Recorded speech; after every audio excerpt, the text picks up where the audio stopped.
Alright, so here's my 4-minute project on Mario Andretti. 3, 2, 1, go. Mario Andretti is a very famous race car driver, but of course I'm getting ahead of myself. About 5 hours after his twin brother Otto was born, Mario Andretti was born on February 28, 1940. They lived and grew in a small Italian town called Montana, northeast of Italy. Mario's family had a pretty normal life at this time. His family, like most families, had owned land. His dad, advised Luigi, also known as Gigi, was administrator of 7 farm areas. His mom, Rina, took care of the boys and their older sister, Anna Maria, but in a few years, their family wouldn't be in such good shape. During all this, World War II was impacting several lives. During the year of his birth, Italy joined the war, and in 2 years, many families began to experience many shortages, and the Andretti's were no different. 3 years later, in 1945, the war was over, but since Italy surrendered in the war, the Italian government was forced to turn over the peninsula in which they lived on to the country Yugoslavia.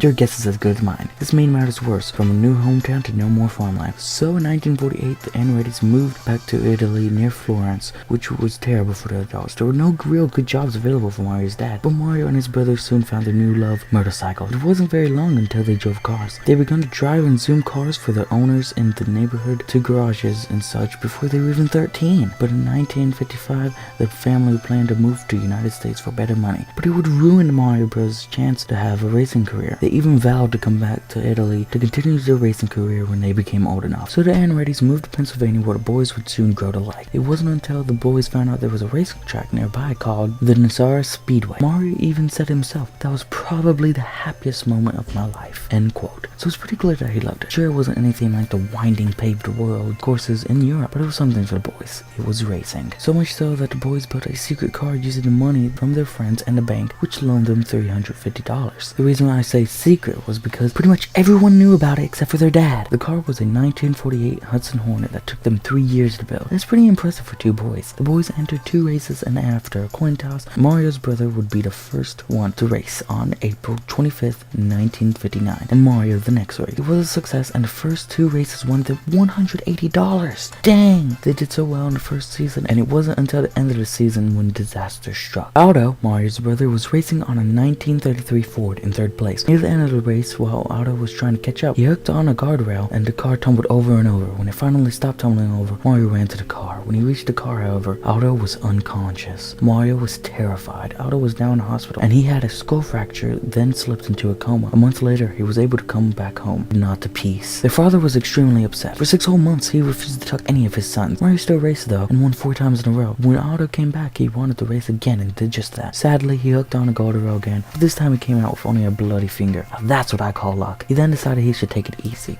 While he was recovering though, Mario's racing career grew and advanced. In just 2 years, Mario won 21 races total. And remember, he's only 20. Mario's life became almost perfect. Even though many owners of his cars gave him weak cars because of his size and weight, he won many races and even got married. On November 25th, 1961, he got married to Dion Hodge, an old teacher of his. This is why Mario's important. He has inspired so many and has done so much. From winning the Japanese Grand Prix to the Indy 500, he has changed many lives. He has even inspired me not to give up, no matter how stupid things are. Mario Andretti hasn't died yet, but retired from racing in 1994 and left a giant mark. This old man's record will go on in racing history. Besides, we still got Junior, right?